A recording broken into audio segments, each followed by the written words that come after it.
냄새 나니까 들어오지 마세요. 초인종을 눌렀습니다. 문이 열렸어요. 그런데 며느리가 제 얼굴을 보자마자 코를 막더니 문을 쾅 닫아버렸습니다. 된장 항아리에 금이 갔어요. 안에서 킥킥거리는 웃음소리가 새어나왔습니다. 시어머니 치매 온 것 같지 않아? 요양원 보내버려. 저는 그 자리에 얼어붙었습니다. 30년을 허리가 휘도록 키운 아들의 집들이 날, 이게 제가 받은 대접이었습니다. 하지만 그들은 몰랐을 겁니다. 그날 밤 서울역 찜질방 구석에서 제가 무슨 결심을 했는지. 사연 시작 전 구독과 좋아요를 눌러주시고 어디서 듣고 계신지 댓글 남겨주시면 그곳에 행운이 가득하시기를 바라겠습니다. 안녕하세요. 제 이름은 신말순, 올해로 72살입니다. 강원도 산골에서 50년 넘게 장 담그며 살아온 평범한 할머니예요. 남편은 20해 전에 먼저 갔고 아들 하나 키우느라 등이 휘도록 일했습니다. 새벽마다 식당 설거지통에 손을 담그고 밤이면 삭바느질로 눈이 빠지도록 바늘을 놀렸죠. 그렇게 번 돈으로 아들 대학 보내고 결혼시키고 서울 강남에 30평짜리 아파트까지 해줬습니다. 30년 전에 5천만 원 주고 산 거예요. 그때는 강남도 허허벌판이었거든요. 제 이름으로 사서 아들한테 살라고 내줬습니다. 세상 사람들이 다 그러잖아요. 자식 농사가 제일 어렵다고. 저는 그 어려운 농사를 해냈다고 생각했습니다. 그날도 새벽 4시에 눈이 떠졌어요. 강원도 산골 마을은 아직 어둠이 짙게 깔려 있었고 마당에 내린 서리가 달빛에 하얗게 빛나고 있었습니다. 저는 털신을 끌고 장독대로 나갔어요. 5년 묵은 된장 항아리 앞에 쪼그려 앉아 뚜껑을 열었을 때 구수하고 짭짤한 냄새가 코끝을 감쌌습니다. 저도 모르게 입가에 미소가 번졌어요. 올해 장 참 잘 됐습니다. 속으로 그렇게 중얼거리며 숟가락으로 된장을 퍼서 맛을 봤어요. 혀끝에서 퍼지는 깊은 감칠맛에 고개가 절로 끄덕여졌습니다. 이 맛을 우리 민석이가 제일 좋아하거든요. 어릴 때부터 밥상에 된장찌개가 없으면 밥을 안 먹던 아이였습니다. 부엌으로 들어가 큰 반찬통 4개를 꺼냈어요. 관절염 때문에 손가락 마디가 쑤셨지만 아들 입에 들어갈 생각을 하니 통증쯤은 아무것도 아니었습니다. 삭힌 고추무침을 통이 터지도록 꾹꾹 눌러 담고 깻잎 장아찌도 겹겹이 쌓아 넣었어요. 멸치볶음에는 아몬드를 넣어 고소하게 볶았고 무말랭이는 새콤달콤하게 무쳐서 따로 챙겼습니다. 그리고 마지막으로 5년 묵은 된장을 항아리째 보자기에 쌌어요. 보따리가 무거웠습니다. 머리에 이니까 목이 뻣뻣해지는 게 느껴졌어요. 하지만 발걸음은 가벼웠습니다. 오늘은 아들이 새 아파트에 입주하는 날이니까요.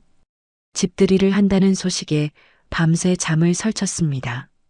시외버스 터미널로 걸어가는 길에 동네 사람들을 만났어요. 이장님 댁 할머니가 지팡이를 짚고 나오시더니 저를 보고 물으셨죠. 어디 가는 길이요? 저는 어깨를 으쓱하며 대답했습니다. 서울 가요. 우리 아들이 강남에 비싼 아파트 들어갔거든요. 집들이 간다고요. 입이 귀에 걸렸을 겁니다. 자랑이 절로 나왔어요. 할머니는 부럽다는 듯이 고개를 끄덕이셨고 저는 콧노래를 흥얼거리며 터미널로 향했습니다. 매표소에서 잠시 망설였어요. 우등이 3,000원 더 비쌌거든요. 결국 일반 버스표를 끊었습니다. 그 돈이면 손주한테 과자라도 하나 더 사줄 수 있으니까요. 저는 늘 그랬습니다.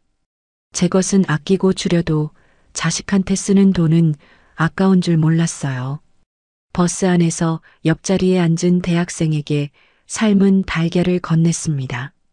처음엔 사양하던 청년이 제가 계속 권하니까 결국 받아들었어요. 달걀 껍질을 까면서 청년이 물었습니다. 할머니, 서울 가세요? 저는 신이 나서 대답했어요. 응, 우리 아들 집들이 가. 강남에 아파트 샀거든. 어휴, 자식 농사가 제일 힘든 건데 내가 그걸 해냈어. 청년이 웃으며 축하한다고 했습니다. 그 말 한마디에 가슴이 뿌듯해졌어요. 창밖으로 스쳐 지나가는 풍경을 보며 생각했습니다. 고생 끝에 낙이 온다더니 이제 제 차례가 온 거라고요. 서울에 도착했을 때는 해가 중천에 떠 있었습니다. 강남의 으리으리한 주상복합 건물 앞에 서니 다리가 후들거렸어요. 유리로 된 회전문이 빙글빙글 돌아가는데 어떻게 들어가야 할지 몰라서 한참을 서성였습니다. 결국 엉뚱한 타이밍에 들어갔다가 문에 어깨를 부딪혔어요. 경비원이 다가왔습니다. 양복을 빳빳하게 차려입은 젊은 남자였어요. 그가 저를 위아래로 훑어보더니 손가락으로 옆쪽을 가리켰습니다. 배달원 출입구는 저쪽입니다. 가슴이 뜨끔했어요.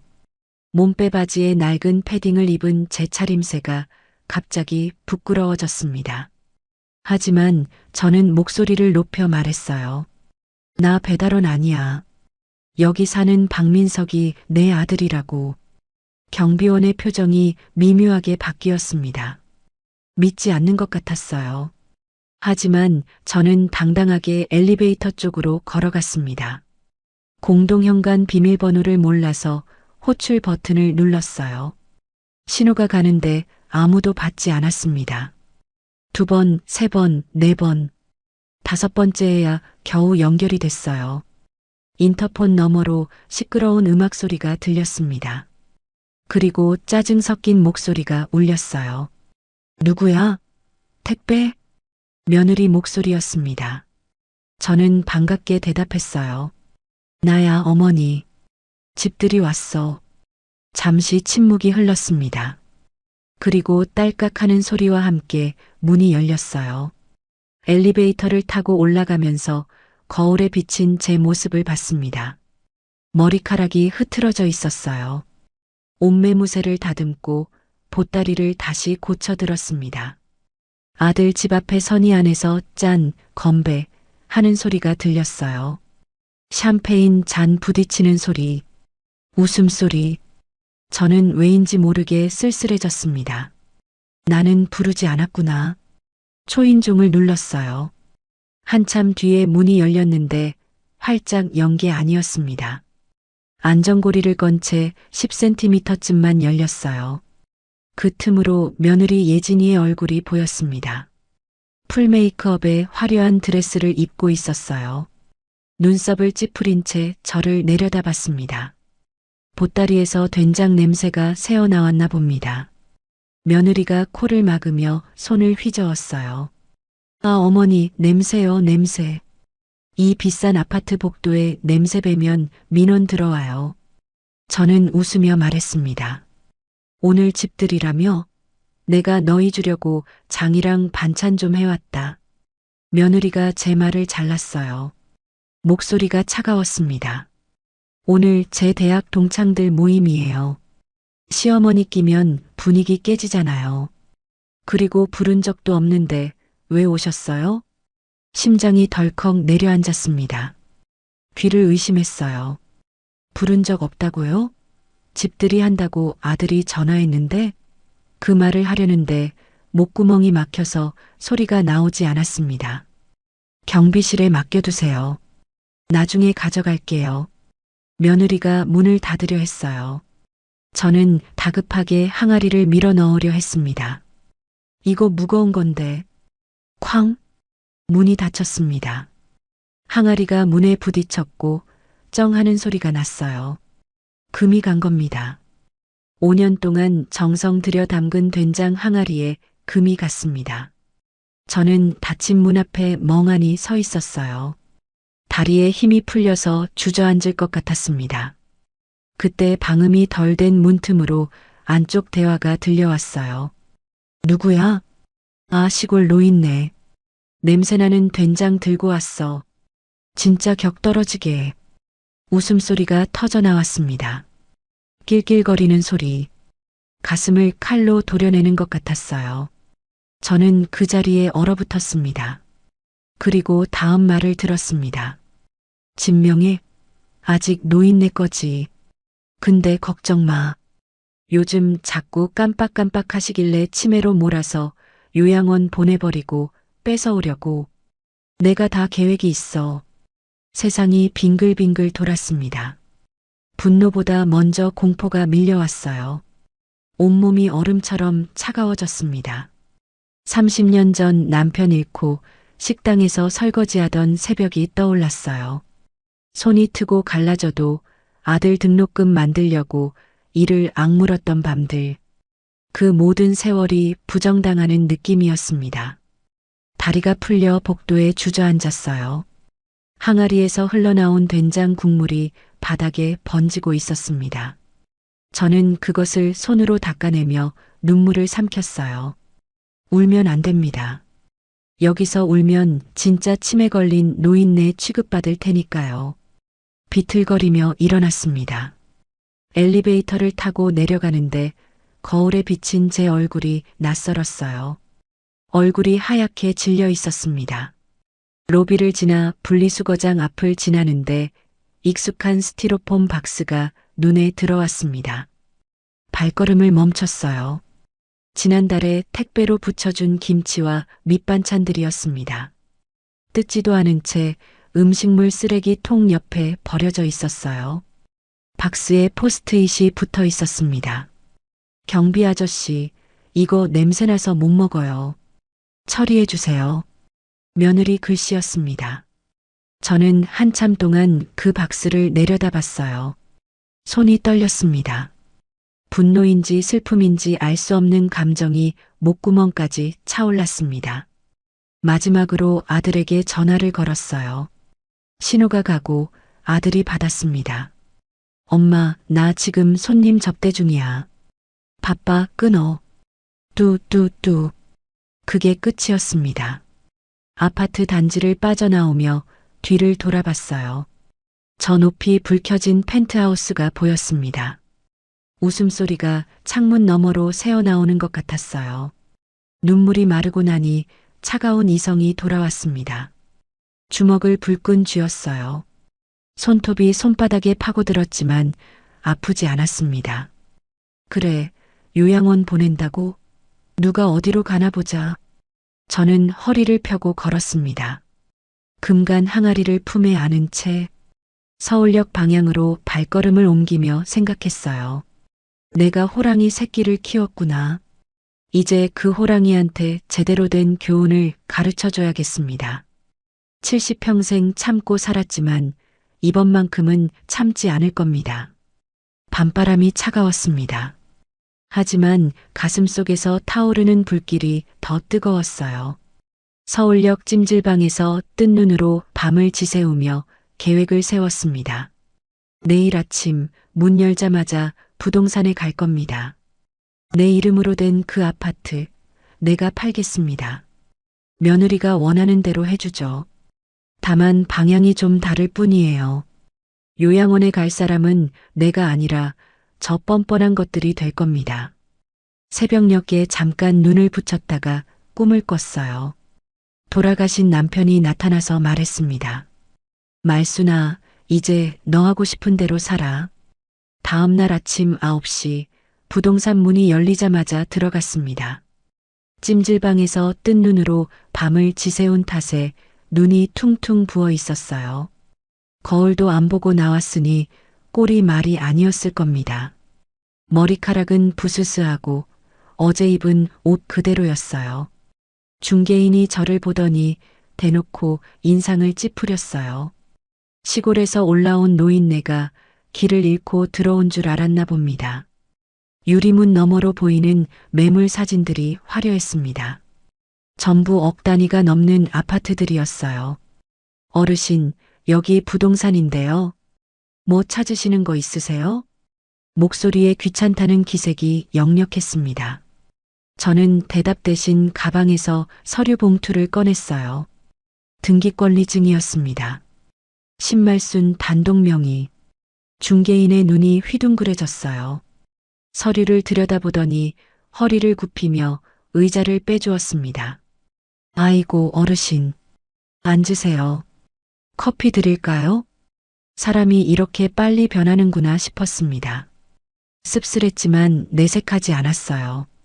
조금 전까지 노숙자 보듯 하던 눈이 이제는 귀한 손님 대하듯 반짝거렸습니다.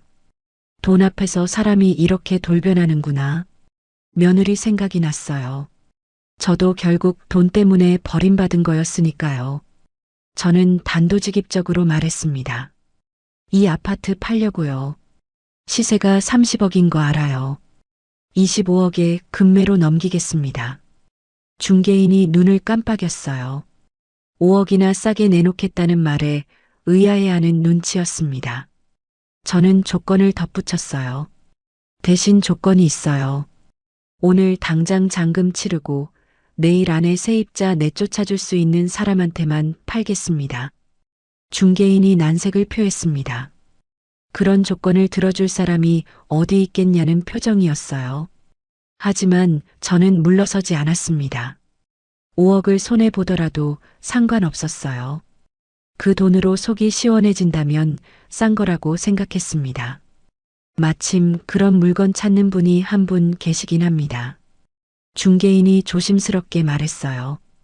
임대사업 하시는 분인데 좀 무서운 분이라고 했습니다. 사채업 출신이라 명도에는 일가견이 있다고요. 저는 고개를 끄덕였어요. 연결해 주세요. 2시간 뒤 마 사장이라는 사람이 부동산에 나타났습니다. 험상궂은 인상에 어깨가 떡 벌어진 남자였어요. 목에는 금목걸이가 번쩍거렸고 손가락마다 반지가 끼워져 있었습니다. 영화에서 보던 그런 사람이었어요. 걸음걸이부터 달랐습니다. 세상 무서울 게 없다는 듯이 어슬렁어슬렁 들어왔어요. 중개인이 허리를 90도로 꺾으며 인사했습니다. 마 사장이 저를 위아래로 훑어보더니 물었습니다. 할머니, 아들 레미한테 이러셔도 괜찮겠소? 우린 법보다 주먹이 가까운데. 저는 눈 하나 깜짝하지 않고 대답했어요. 상관없소. 아주 싹싹하게 쫓아내 주시오. 마 사장이 피식 웃었습니다. 재밌는 할머니라는 표정이었어요. 계약서를 작성하는 동안 손끝이 떨렸습니다. 하지만 인감도장을 찍을 때는 꼭 힘을 주어 눌렀어요. 삐뚤어지면 안 되니까요. 도장을 찍는 순간 30년 전 이 집을 샀을 때가 떠올랐습니다. 그때는 아들 주려고 샀는데 이제는 아들한테서 뺏어오는 거였어요. 인생이 참 묘합니다. 잠시 후 휴대폰에서 알림음이 울렸습니다. 통장에 계약금과 잔금이 한 번에 들어왔어요. 25억 원 입금 완료. 평생 처음 보는 숫자였습니다. 손이 떨려서 휴대폰을 놓칠 뻔했어요. 25억이면 남은 평생 놀고 먹어도 됐습니다. 하지만 그게 끝일까요? 며느리는 나를 냄새나는 시골 노인네라고 했어요. 쓸모없는 늙은이 취급을 했습니다. 그 말이 가슴에 박혀서 빠지지 않았어요. 돈으로는 그 모욕을 씻을 수 없었습니다. 내 손으로 뭔가를 이뤄내야 했어요. 50년 장 담근 세월이 헛되지 않았다는 걸 증명하고 싶었습니다. 부동산을 나와서 휴대폰 대리점으로 갔어요. 번호를 바꿨습니다.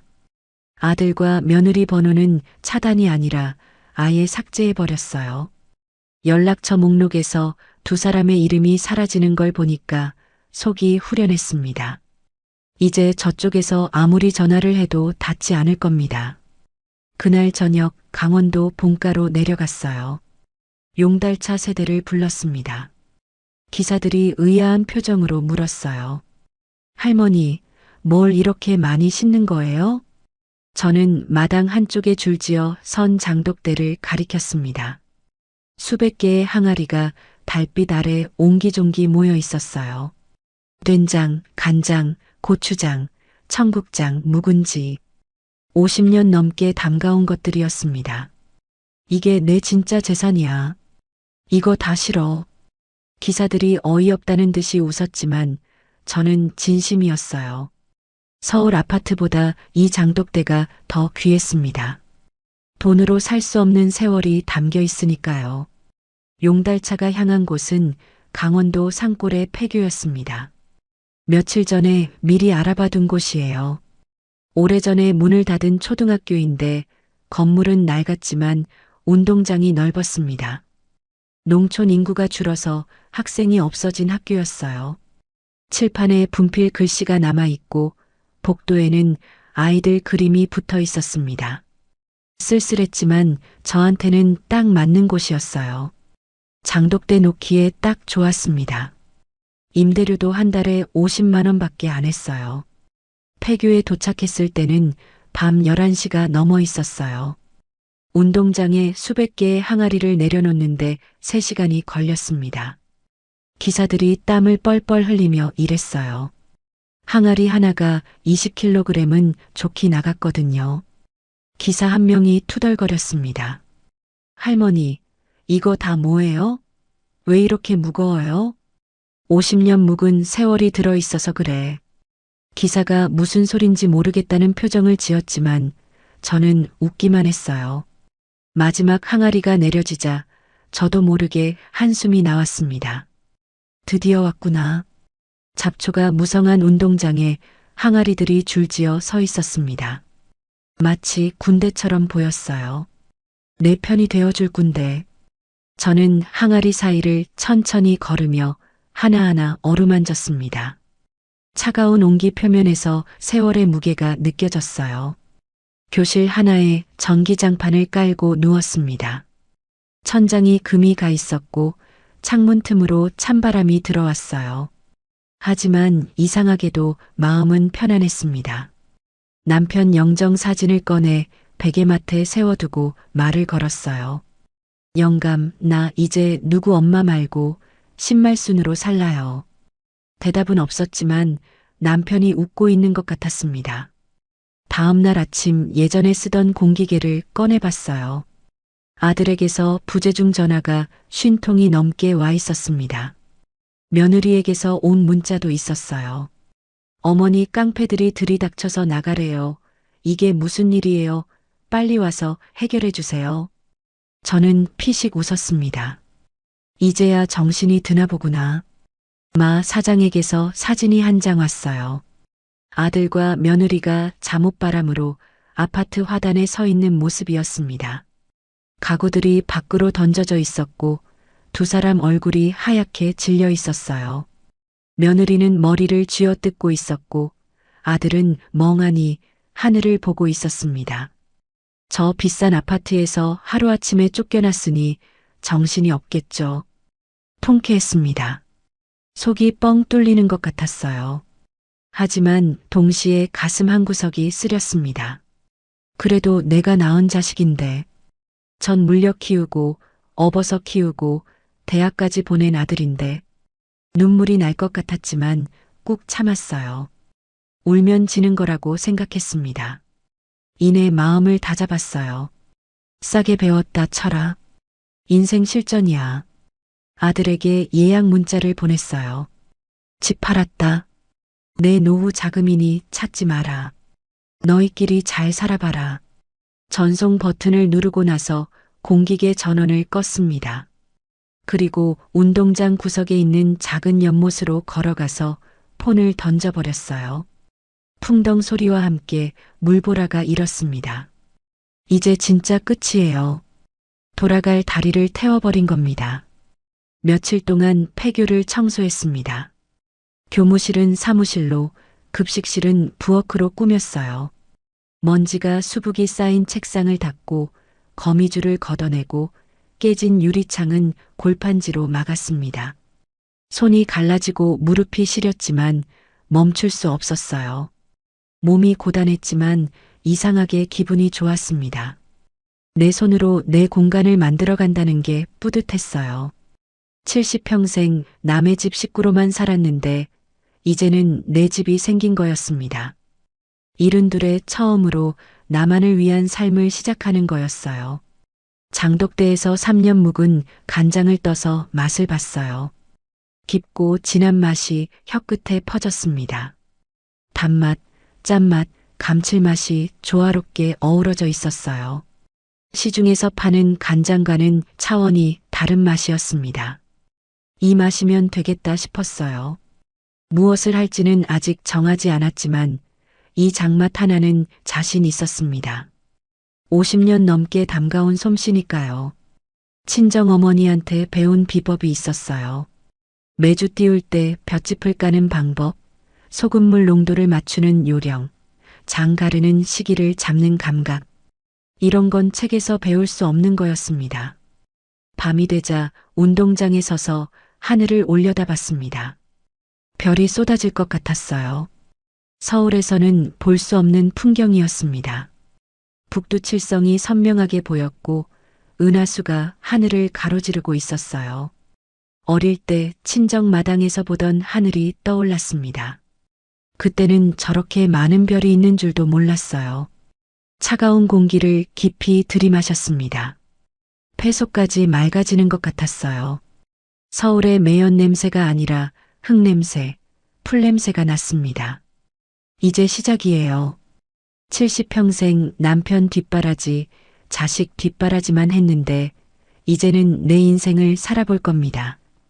종가집 며느리로, 홀어머니로, 남의 집 식구로만 살았던 세월이었어요. 며느리가 나를 거지로 만들려 했지만 거꾸로 내가 그년을 거지로 만들어버렸어요. 하지만 이건 복수의 끝이 아니라 새로운 삶의 시작입니다.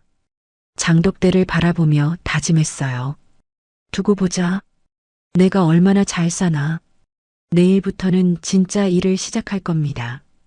이 장맛으로 뭔가를 해볼 거예요. 아직은 막막하지만 길은 분명히 있을 겁니다. 내일 해가 뜨면 새로운 하루가 시작될 거예요. 신말순의 진짜 두 번째 인생이 비로소 시작되는 겁니다. 폐교 생활이 시작됐습니다. 아침마다 장독대 뚜껑을 열어 이슬을 털어내고 햇볕이 잘 드는 쪽으로 항아리 위치를 옮기는 게 일과가 됐어요. 새벽 5시에 일어나서 운동장을 한 바퀴 돌고 장독대를 살피고 아침밥을 지어 먹었습니다. 으스스한 복도를 걸을 때마다 삐걱거리는 마룻바닥 소리가 났지만 그것도 며칠 지나니 정이 들었습니다. 밤에는 별을 보며 막걸리 한 잔을 마셨어요. 혼자 사는 게 외로울 줄 알았는데 의외로 편안했습니다. 눈치 볼 사람이 없으니까요. 밥 먹을 때 눈치 안 봐도 되고 잠잘 때 눈치 안 봐도 되고 콧노래를 불러도 되고 혼잣말을 해도 되고 이런 자유가 있었구나 싶었습니다. 폐교에 온 지 닷새째 되던 날 마을 이장이 찾아왔습니다. 60대 후반쯤 되어 보이는 남자였어요. 인상이 험악했습니다. 눈을 부라리며 저를 노려봤어요. 당신 누구야? 외지인이 허락도 없이 여기서 뭐 하는 거야? 텃세였습니다. 시골이 다 그렇죠. 저는 당황하지 않고 부엌으로 들어갔어요. 3년 묵은 막걸리 한 사발과 김치전을 내왔습니다. 막걸리는 제가 직접 담근 거였어요. 시중에서 파는 것과는 맛이 달랐습니다. 이장이 의아한 표정으로 한 모금 마시더니 눈이 휘둥그레졌어요. 이거 직접 담근 거야? 네, 제가 담갔어요. 김치전도 드셔보세요. 이장이 김치전을 한 입 베어 물었습니다. 씹는 동안 표정이 점점 부드러워졌어요. 험악하던 눈매가 스르르 풀렸습니다. 결국 이장은 막걸리 3사발을 비우고 나서야 자리에서 일어났어요. 형님이라고 불러. 앞으로 뭐 필요한 거 있으면 말해. 그렇게 해서 마을에 발을 들여놓게 됐습니다. 음식 하나로 사람 마음을 얻은 거였어요. 역시 손맛은 배신하지 않는다고 생각했습니다. 그로부터 일주일 뒤 비가 억수같이 쏟아지는 밤이었어요. 천둥 번개가 치고 바람이 세차게 불었습니다. 잠을 자려고 누웠는데 창고 쪽에서 이상한 소리가 들렸어요. 끄, 끄. 사람이 신음하는 소리 같았습니다. 처음에는 귀신인가 싶어서 이불을 뒤집었었어요. 하지만 소리가 계속됐습니다. 결국 못 참고 몽둥이를 들고 창고로 갔어요. 문을 열자 깜짝 놀랐습니다. 젊은 남자가 대들보에 줄을 걸고 목을 매달려 했던 거였어요. 다행히 줄이 끊어져서 바닥에 떨어진 상태였습니다. 남자가 바닥에 웅크리고 앉아 울고 있었어요. 저는 화가 치밀어 올랐습니다. 몽둥이로 남자의 등짝을 후려쳤어요. 이 미친놈아! 젊은 놈이 되질 힘은 있고 살 힘은 없냐? 남자가 깜짝 놀라 고개를 들었습니다. 30 중반쯤 되어 보이는 얼굴이었어요. 눈이 퀭하고 광대뼈가 튀어나와 있었습니다. 며칠은 굶은 것 같았어요. 저는 남자의 팔을 잡아 끌고 부엌으로 데려갔습니다. 불을 지피고 시래기 된장국을 끓였어요. 밥을 푸고 국을 부어서 앞에 놓아줬습니다. 먹어. 남자가 멍하니 밥그릇을 바라봤어요. 그러더니 숟가락을 들고 허겁지겁 먹기 시작했습니다. 국물이 턱을 타고 흘러내렸지만 신경도 안 썼어요. 밥 한 그릇을 순식간에 비우더니 눈물 콧물을 쏟아냈습니다. 할머니, 이거 왜 이렇게 맛있어요? 우리 엄마가 해주던 맛이랑 똑같아요.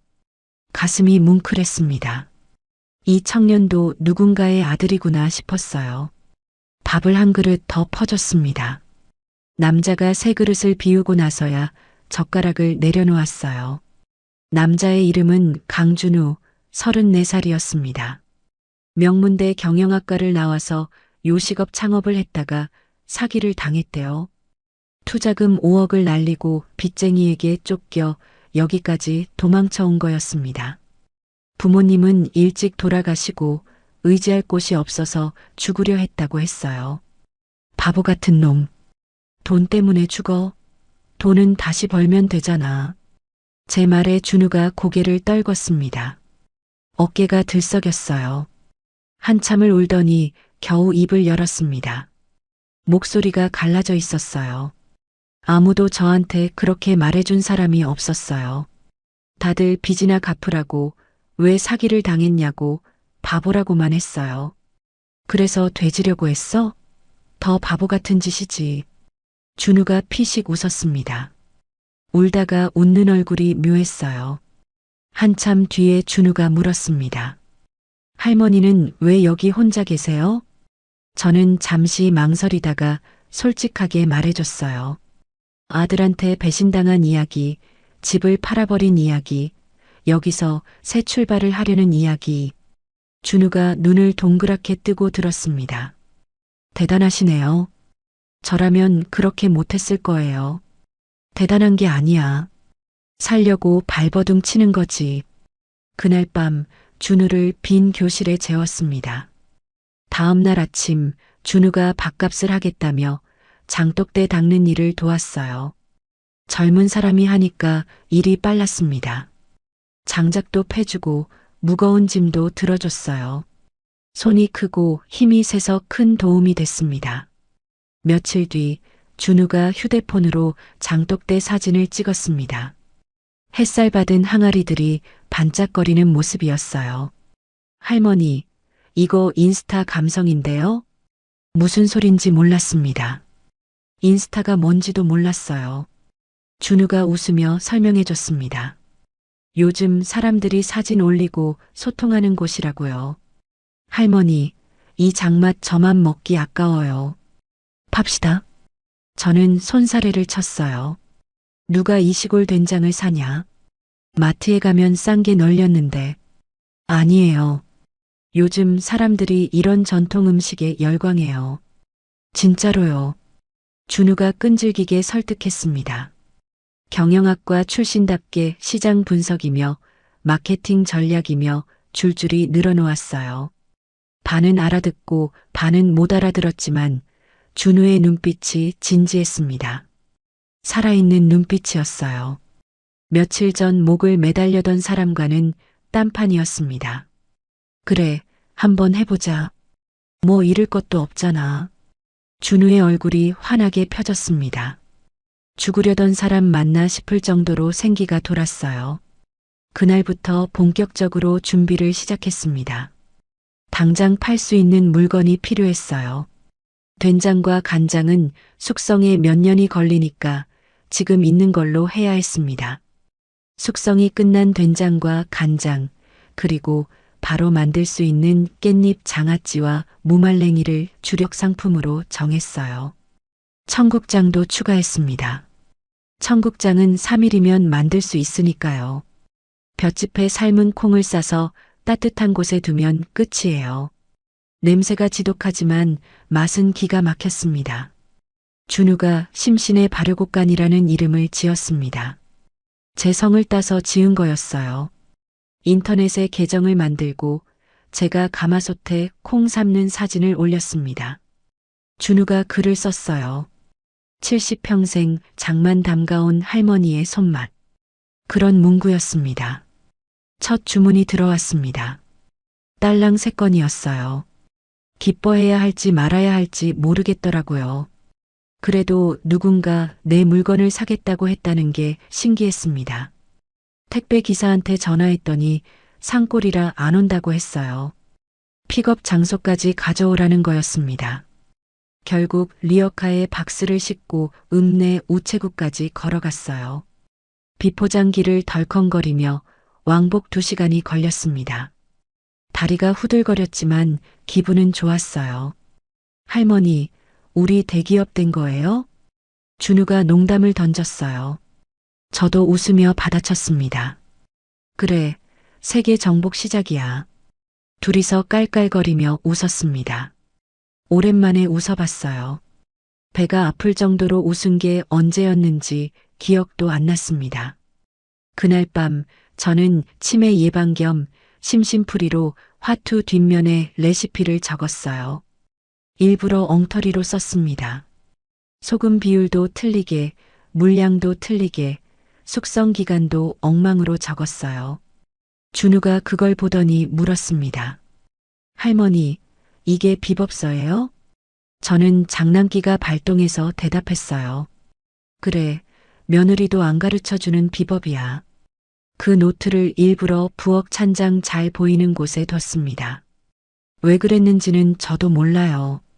그냥 직감이었습니다. 언젠가 쓸모가 있을 것 같았어요. 며칠 뒤 고객 후기가 올라오기 시작했습니다. 준우가 휴대폰 화면을 보여주며 읽어줬어요. 집 나간 입맛이 돌아왔어요. 돌아가신 할머니 생각나요. 이런 맛 처음이에요. 우리 엄마들이니까 눈물 흘리셨어요. 눈시울이 붉어졌습니다. 내 손맛을 알아주는 사람들이 있다는 게 이렇게 기쁜 일인 줄 몰랐어요. 며느리는 냄새난다며 코를 막았지만 세상에는 내 정성을 알아봐주는 사람들이 있었습니다. 아들은 내 음식을 쓰레기통에 버렸지만 누군가는 그 맛에 눈물을 흘려주고 있었어요. 주문량이 조금씩 늘어났어요. 하루에 10건, 20건, 30건. 입소문이 나기 시작한 거였습니다. 손이 모자랄 지경이었어요. 하지만 힘든 줄 몰랐습니다. 몸은 고됐지만 마음은 날아갈 것 같았어요. 준우에게 첫 월급을 줬습니다. 150만 원짜리 봉투였어요. 빚 갚는데 보태라. 준우가 봉투를 받아들고 한참 동안 말이 없었습니다. 고개를 숙이더니 어깨가 들썩거렸어요. 울고 있었습니다. 저는 아무 말 않고 등을 토닥여줬어요. 피 한 방울 안 섞인 남이지만 이상하게 정이 들었습니다. 내가 낳은 아들보다 이 청년이 더 가깝게 느껴졌어요. 세상 참 아이러니합니다. 그날 밤 꿈을 꿨어요.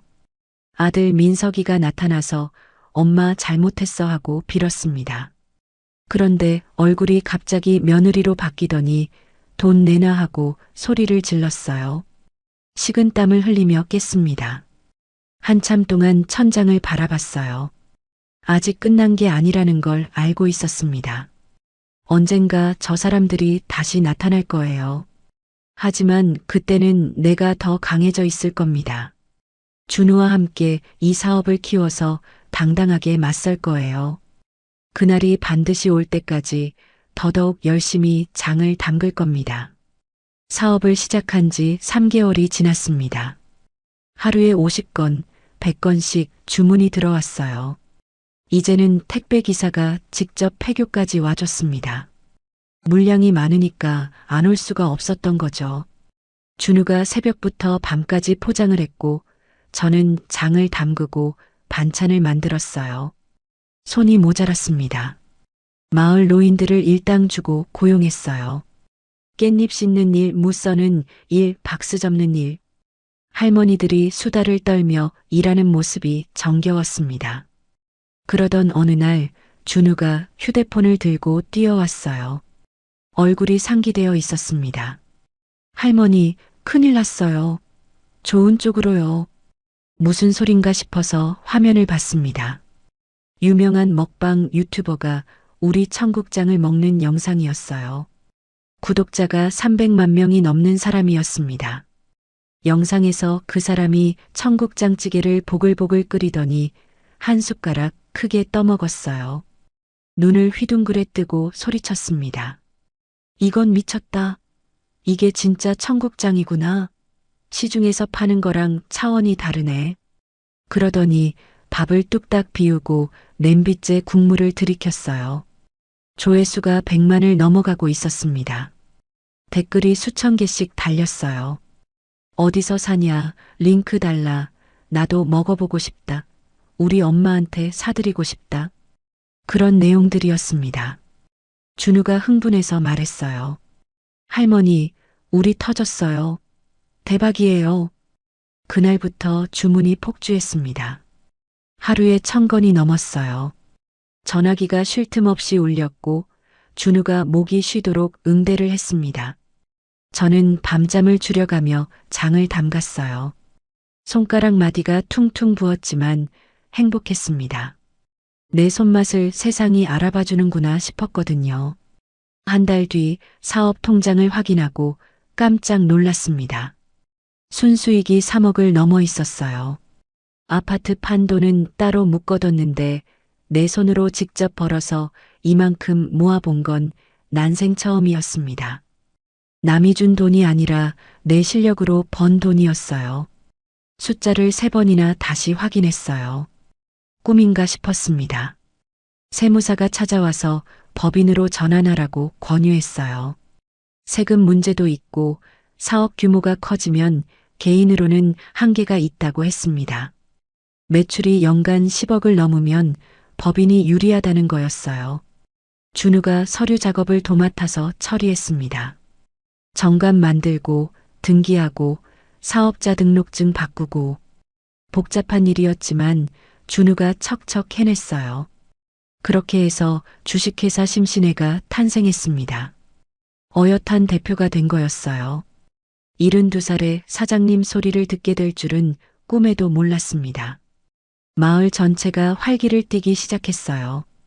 일거리가 생기니까 젊은 사람들도 돌아왔습니다.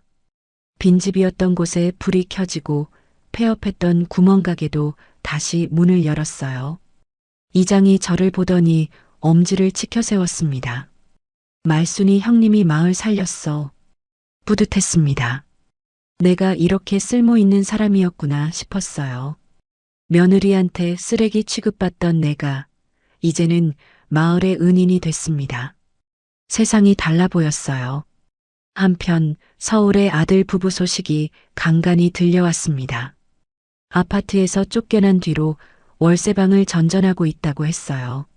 며느리는 명품 가방을 중고로 팔아서 생활비를 대고 아들은 일용직을 전전하다가 허리를 다쳐서 누워 있다고 했습니다. 쌍코피가 터지도록 싸운다는 소문도 있었어요. 그러다가 며느리가 텔레비전에서 제 얼굴을 봤다고 합니다. 맛집 프로그램에 잠깐 나왔거든요. 그걸 보고 며느리가 발광을 했다고 해요. 내 집 판 돈으로 저짓거리를 했다고, 내 재산을 빼앗겼다고 소리를 질렀다나요. 그런데 좋은 일만 있을 수는 없었습니다. 어느 날 오후 공장 정문이 시끄러워졌어요. 개들이 미친 듯이 짖었습니다. 나가보니까 준우가 누군가를 막고 있었어요. 낯익은 뒷모습이었습니다. 심장이 덜컥 내려앉았어요. 아들 민석이와 며느리 예진이었습니다. 반년 만에 보는 얼굴이었어요. 렌터카를 타고 온 모양인데 예전에 몰던 외제차가 아니라 경차였습니다. 어머니, 민석이가 저를 보자마자 달려왔습니다. 바짓가랑이를 잡고 매달렸어요. 얼굴이 야위어 있었고 광대뼈가 튀어나와 있었습니다. 옷도 남루했어요. 예전에 번듯한 모습은 온데간데 없었습니다. 한때는 명품으로 치장하고 다니던 사람이었는데 지금은 시장표 점퍼를 입고 있었어요. 엄마, 보고 싶었어. 우리가 잘못했어. 이제 효도할게. 목소리가 떨렸습니다. 눈물까지 글썽거렸어요. 하지만 저는 속지 않았습니다. 며느리의 눈을 봤거든요. 예진이는 울먹이는 남편 뒤에 서서 공장 안을 훑어보고 있었어요. 쌓여있는 택배 상자, 분주하게 일하는 사람들, 새로 들여놓은 기계들. 그걸 보는 눈빛이 계산기를 두드리는 것 같았습니다. 여기가 어디라고 발을 들여. 깨푼다. 제가 호통을 쳤습니다. 마을 노인들이 하던 일을 멈추고 나왔어요. 낙과 호미를 들고 있었습니다. 이장도 달려왔어요. 형님, 무슨 일이야? 이것들이 누구야? 내 자식이라는 것들이야. 쫓아내줘. 이장이 눈을 부라렸습니다. 마을 사람들이 아들 부부를 에워쌌어요. 민석이가 벌벌 떨며 물러섰습니다. 예진이가 억울하다는 듯이 소리쳤어요. 시어머니, 우리가 뭘 잘못했다고 이래요? 가족이잖아요. 가족? 나를 요양원에 쳐넣고 집 뺏으려던 것들이 무슨 가족이야. 예진이 얼굴이 하얗게 질렸습니다. 그 말을 제가 들었다는 걸 몰랐던 거예요. 마을 사람들이 손에 든 것을 휘두르며 아들 부부를 몰아냈습니다. 두 사람이 비틀거리며 도망쳤어요. 차에 타고 사라지는 뒷모습을 보며 한숨을 쉬었습니다. 가슴이 아팠어요. 그래도 내가 낳은 자식인데. 그날 밤 준우가 조심스럽게 물었습니다. 할머니, 괜찮으세요? 괜찮아. 이미 마음 정리한 지 오래야. 거짓말이었습니다. 괜찮지 않았어요. 하지만 내색할 수 없었습니다. 며칠 뒤 무슨 일이 생길 거라는 예감이 들었어요. 아들 부부가 그냥 물러날 사람들이 아니었거든요. 아니나 다를까 일주일 뒤에 이상한 일이 벌어졌습니다. 폭우가 쏟아지는 밤이었어요. 개들이 짖길래 창문을 열어봤더니 아무것도 안 보였습니다. 이상하다 싶으면서도 그냥 잠들었어요. 다음 날 아침 부엌에 가서 깜짝 놀랐습니다. 찬장에 뒀던 레시피 노트가 없어진 거예요. 화투 뒷면에 엉터리로 적어뒀던 그 노트 말이에요. 서랍을 뒤지고 구석구석 찾아봤지만 없었습니다. 준우를 불렀어요. 준우야, 혹시 그 노트 봤어? 아니요, 못 봤는데요. 왜요? 없어졌어. 준우가 얼굴이 굳어졌습니다. 그리고 뭔가 생각난 듯이 밖으로 뛰어나갔어요.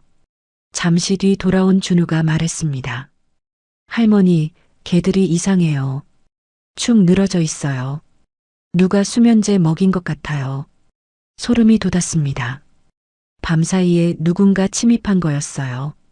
준우가 설치해뒀던 CCTV를 확인했습니다. 컴퓨터 앞에 앉아서 영상을 돌렸어요. 적외선 카메라에 찍힌 영상이 있었습니다. 시간은 새벽 2시였어요.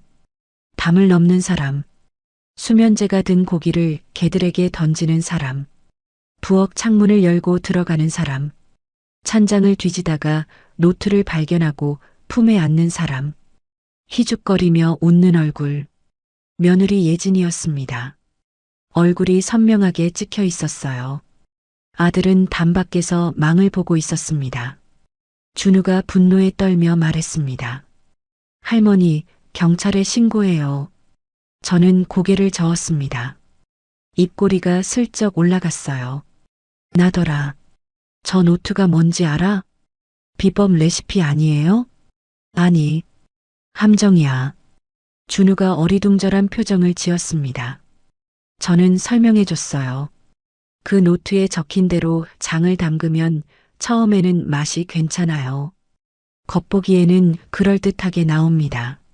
색깔도 비슷하고 냄새도 비슷해요. 하지만 특정 효소 처리를 안 했기 때문에 2주일쯤 지나면 급격히 산패해서 쓴맛이 나게 됩니다. 색도 검게 변하고 역한 냄새가 나요. 일부러 그렇게 적어뒀던 거예요. 혹시 누가 훔쳐갈까 싶어서요. 친정어머니가 가르쳐 주신 방법이었습니다. 진짜 비법은 오로지 제 머릿속에만 있어요. 전현이 저걸로 뭔가를 하려나 보네. 두고 보자. 제 무덤을 제가 파는 꼴을. 준우가 허탈하게 웃었습니다. 저도 웃었어요. 하지만 마음 한구석이 무거웠습니다. 며느리가 도둑질까지 할 줄은 몰랐거든요. 얼마나 궁해졌으면 저러나 싶기도 했어요. 하지만 동정할 마음은 없었습니다. 전현이 뿌린 대로 거두는 거니까요. 며칠 뒤 소문이 들려왔습니다. 아들 부부가 대기업 S식품과 계약을 했다는 거였어요. 훔쳐간 레시피로 뭔가를 시작하려는 모양이었습니다. 준우가 걱정스러운 얼굴로 물었어요. 할머니, 괜찮을까요? 걱정 마. 폭풍 전의 고요함이야. 곧 저쪽에서 난리가 날 거다. 저는 담담하게 대답했습니다. 하지만 속으로는 긴장되었어요. 대기업이 끼어들면 일이 커질 수 있으니까요. 어떤 일이 벌어질지 알 수 없었습니다. 밤에 잠이 오지 않았어요. 천장을 바라보며 생각했습니다. 전현들이 무슨 짓을 할지 모르겠지만 나는 내 할 일을 하면 됩니다. 50년 동안 장담가온 솜씨가 하루아침에 만든 짝퉁한테 진리가 없어요. 그래도 한 가지는 확실했습니다. 가짜는 절대 진짜를 이길 수 없다는 것. 그건 50년 장 담근 제가 누구보다 잘 알고 있었어요. 세월이 만든 깊은 맛을 화학 조미료로는 흉내낼 수 없습니다. 그게 제가 가진 유일한 무기였습니다. 내일도 새벽에 일어나서 장독대를 살펴야겠어요. 그게 내가 할 수 있는 전부니까요. 내일은 또 어떤 일이 생길지 모르지만 걱정은 그때 가서 해도 됩니다. 72살까지 살아오면서 배운 게 바로 그거예요. 레시피 도난 사건이 있고 한 달 뒤 예상치 못한 일이 터졌습니다. 준우가 헐레벌떡 뛰어왔어요. 아침밥도 못 먹고 달려온 모양인지 숨이 가팠습니다. 손에 든 휴대폰 화면을 보여줬어요. 대형마트 전단지 광고였습니다. S식품에서 본가의 맛이라는 새 브랜드를 출시한다는 내용이었어요. 전통 방식 그대로 할머니 손맛 재현 3대가 이어온 비법. 그런 문구가 적혀 있었습니다. 3대라니 도둑질에 간 게 엊그제인데 벌써 3대라고 거짓말을 치고 있었어요. 제품 사진을 보니까 된장, 간장, 청국장이었습니다. 우리 제품과 똑같은 구성이었어요. 심지어 포장 디자인까지 비슷했습니다. 전통 항아리 그림에 시골 할머니 일러스트까지. 할머니, 이거 완전히 우리 베낀 거잖아요. 준우가 분노에 떨었습니다. 저도 화가 났지만 표정을 숨기고 담담하게 말했어요. 두고 보자. 저게 언제까지 가나. 하지만 마음이 편치 않았습니다. 대기업의 힘이 무서웠거든요. 우리는 작은 폐교에서 손으로 만드는데 저쪽은 거대한 공장에서 기계로 찍어내잖아요. 물량에서 이길 수가 없었습니다. 그로부터 일주일 뒤 본가의 맛이 전국 대형마트에 깔렸어요. 가격이 우리 제품의 반값이었습니다. 우리 청국장이 15,000원인데 저쪽은 7,000원이었어요. 소비자들이 당연히 싼 쪽으로 몰렸습니다. 주문량이 뚝 떨어졌어요. 하루에 1,000건이 넘던 게 200건으로 줄었습니다. 준우가 매출 그래프를 보여줬는데 급격하게 내리막이었어요. 할머니, 큰일이에요. 이러다 망해요. 준우의 얼굴이 하얗게 질려 있었습니다. 저도 걱정이 됐지만 내색하지 않았어요. 아직 기다려. 곧 저쪽에서 문제가 터질 거야. 가짜 레시피에 결함이 나타나려면 2주일 정도 걸린다고 계산했거든요. 효소 처리 없이 만든 장은 숙성 과정에서 문제가 생겨요. 겉으로는 멀쩡해 보여도 속에서 산패가 진행됩니다. 그때까지 버티면 됐어요. 그런데 며느리가 한 발 앞서 움직였어요. 어느 날 아침 8시 위생 점검반이 들이닥쳤습니다. 하얀 방호복을 입은 사람 4명이 차에서 내렸어요. 신고가 들어왔다며 공장 전체를 뒤졌습니다. 장독대를 열고 부엌을 살피고 냉장고를 확인하고 배수구까지 손전등으로 비췄어요. 빈틈없이 조사했습니다. 저는 당당했어요. 떳떳하게 운영해 왔으니까요. 마을 할머니들이 걱정스러운 눈으로 지켜봤습니다. 하지만 점검관이 고개를 저으며 서류에 뭔가를 적었어요.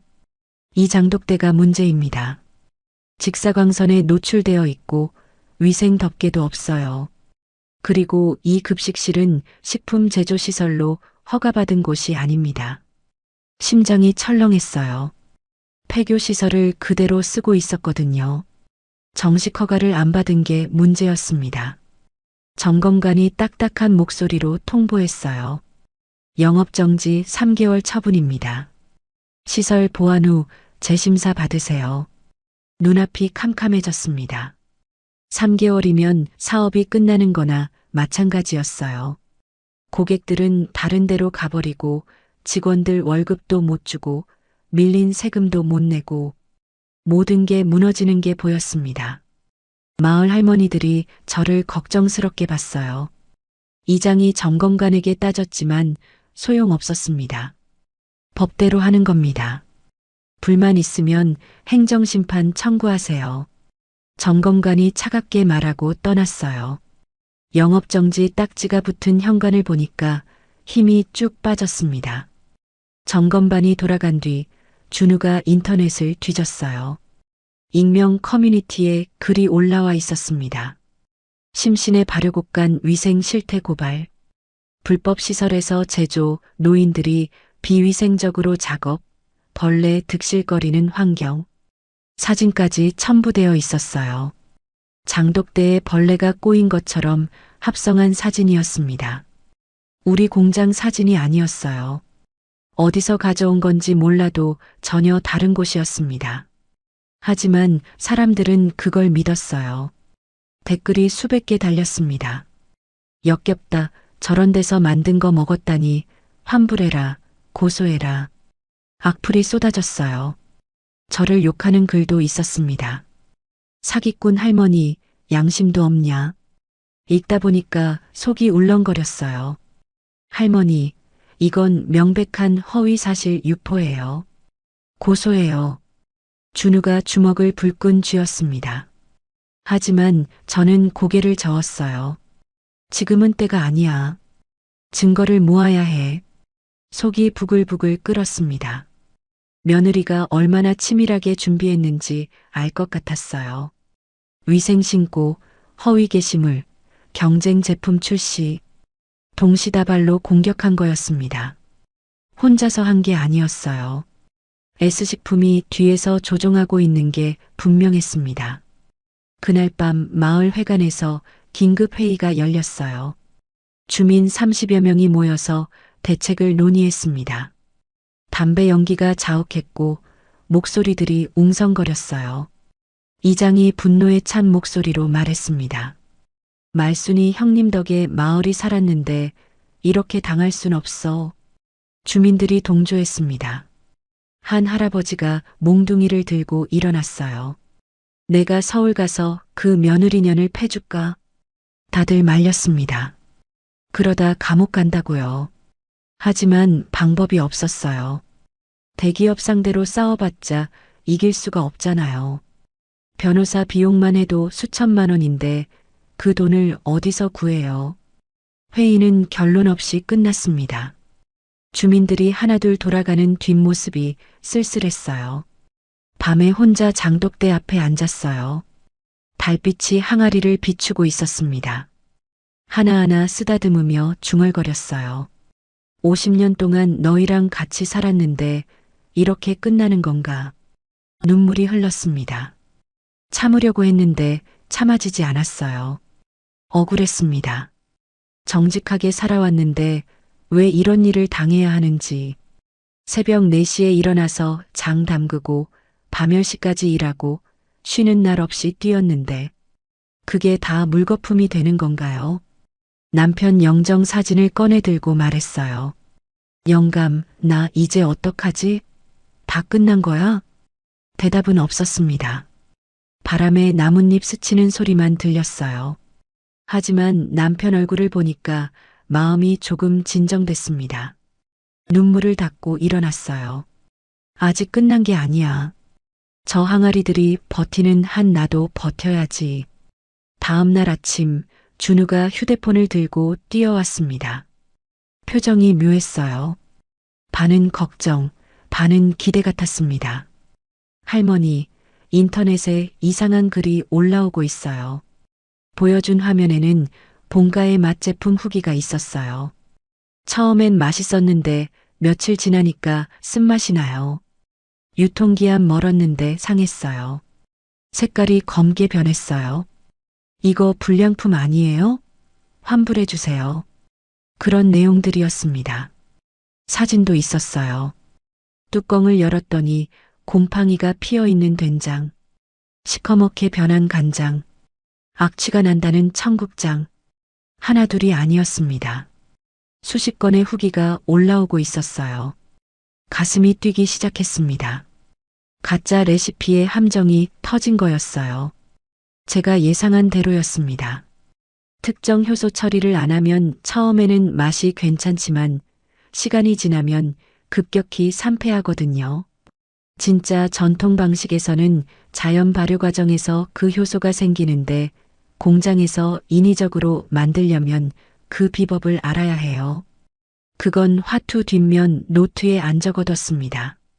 대량 생산으로 빨리 찍어내다 보니까 더 빨리 문제가 드러난 거예요.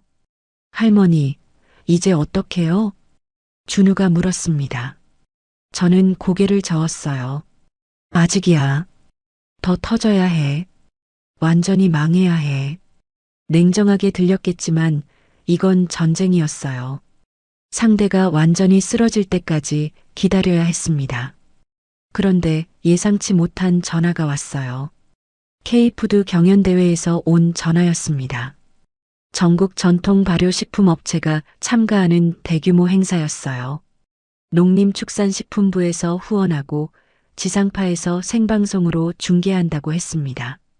심사위원도 유명 요리사들이 나온다고 했어요. 올해는 특별히 된장 부문을 신설해서 전국에서 내로라 하는 업체들이 참가한다고 했습니다. 참가 의향이 있냐고 물었어요. S식품 본가의 맛도 참가합니다. 직접 대결 형식으로 진행할 예정이에요. 심장이 쿵쾅거렸습니다. 생방송에서 대기업과 맞붙는 거였어요. 전국에서 수천만 명이 지켜보는 자리였습니다. 지면 완전히 끝나는 거고 이기면 역전하는 거였어요. 목숨을 건 한판 승부였습니다. 참가하겠습니다. 대답하고 나서 손이 떨렸습니다. 하지만 후회는 없었어요. 피할 수 없으면 정면으로 부딪히는 수밖에요. 이게 마지막 기회일 수도 있었습니다. 준우가 걱정스러운 눈으로 봤어요. 할머니, 괜찮겠어요? 생방송이라 실수하면 돌이킬 수 없어요. 저는 웃으며 대답했어요. 50년 장맛이 대기업 공장 맛한테 질 것 같아? 허세였습니다. 속으로는 두려웠어요. 카메라 앞에 서본 적도 없고 생방송이라니 긴장돼서 손이 떨릴 것 같았습니다. 하지만 물러설 수 없었어요. 이건 단순한 사업 경쟁이 아니었습니다. 내 인생을 건 싸움이었어요. 며느리한테, 대기업한테, 세상한테 증명해야 했습니다. 72살 시골 할머니도 해낼 수 있다는 걸요. 준우가 어깨를 토닥였어요. 할머니, 저도 같이 갈게요. 끝까지 함께 할게요. 고마웠습니다. 이 청년이 아니었으면 여기까지 오지도 못했을 거예요. 장독대를 바라보며 다짐했습니다. 반드시 이긴다. 무슨 수를 써서라도 100년 묵은 시간장이 있잖아. 그게 내 비밀 무기야. 대기업이 아무리 돈을 쏟아부어도 100년 세월은 살 수 없어요. 세월이 만든 맛은 돈으로 흉내낼 수 없습니다. 그걸 온 세상에 증명할 겁니다. 생방송에서 직접 보여줄 거예요. 두고 보자, 기다려라, 이 며느리. K푸드 경연대회까지 2주일이 남았습니다. 준우가 인터넷으로 대회 정보를 찾아봤어요. 역대 우승자 명단, 심사 기준, 진행 방식 꼼꼼하게 분석했습니다. 심사위원은 유명 요리사 3명과 식품 전문가 2명이었어요. 맛 40점, 전통성 30점, 상품성 30점, 100점 만점이었습니다. 역대 우승자들은 대부분 젊은 사업가들이었어요. 화려한 포장과 마케팅으로 무장한 사람들이었습니다. 할머니, 맛으로는 자신 있는데 상품성이 문제예요. 대기업은 포장이며 마케팅이며 화려하잖아요. 준우가 걱정스럽게 말했어요. 저는 고개를 저었습니다. 포장으로 이기려고 하면 본질로 승부해야 해. 말은 그렇게 했지만 솔직히 자신이 없었어요. 생방송이라는 게 부담이었습니다. 카메라 앞에 서면 얼어붙을 것 같았어요. 밤마다 거울 앞에서 연습했습니다. 제 이름은 신말순이고요. 50년 넘게 장을 담가왔습니다. 그런데 할 때마다 목소리가 떨렸어요. 혀가 꼬이고 얼굴이 빨개졌습니다. 준우가 옆에서 박수를 치며 응원해줬지만 잘 되지 않았어요. 대회 일주일 전 마을 회관에서 주민들이 모였습니다. 이장이 봉투를 내밀었어요. 말순이 형님, 이거 마을 사람들이 십시일반으로 모은 거야. 서울 가서 맛있는 거 사 먹어. 봉투 안에 돈이 들어 있었습니다. 100만 원이 넘었어요. 눈시울이 뜨거워졌습니다. 이 가난한 마을에서 이만큼 모으려면 얼마나 쪼들렸을까요? 할머니들이 하나둘 다가와서 제 손을 잡았어요. 형님, 꼭 이겨야 해. 우리 마을 이름 걸고 나가는 거잖아. 말순아, 네가 지면 우리도 지는 거야. 알지? 무거운 책임감이 어깨를 눌렀습니다. 하지만 동시에 힘이 났어요. 혼자가 아니라는 게 이렇게 든든한 거구나 싶었습니다. 대회 전날 준우와 함께 서울로 올라갔어요. 항아리 3개를 조심스럽게 싣고 갔습니다. 3년 묵은 된장, 5년 묵은 간장, 그리고 비장의 무기인 100년 묵은 시간장이었어요. 시간장은 친정 어머니가 물려주신 거예요. 어머니의 어머니, 그 어머니의 어머니로부터 대대로 내려온 겁니다. 한 방울만 넣어도 음식 맛이 확 살아나는 마법 같은 간장이에요. 색깔이 검다 못해 윤이 났습니다. 향은 깊고 그윽했어요. 이걸 꺼내는 건 처음이었습니다. 진짜 승부처에서만 쓰려고 아껴뒀거든요. 이번이 아니면 쓸 일이 없을 것 같았어요. 대회장은 서울 코엑스 컨벤션홀이었어요. 거대한 건물 앞에 서니 다리가 후들거렸습니다. 사람들이 개미처럼 오가고 카메라가 여기저기서 번쩍였어요. 접수대에서 참가 번호를 받았습니다. 23번. 대기실로 들어가니까 다른 참가자들이 보였어요. 전국에서 올라온 발효식품 업체들이었습니다. 다들 세련된 유니폼을 입고 있었어요. 저만 몸빼 바지에 앞치마 차림이었습니다. 주변 시선이 느껴졌어요. 저 할머니 뭐야 하는 눈빛들. 그때 대기실 문이 열리고 한 무리가 들어왔습니다. S식품팀이었어요. 정장 차림의 남자들 뒤로 낯익은 얼굴이 보였습니다.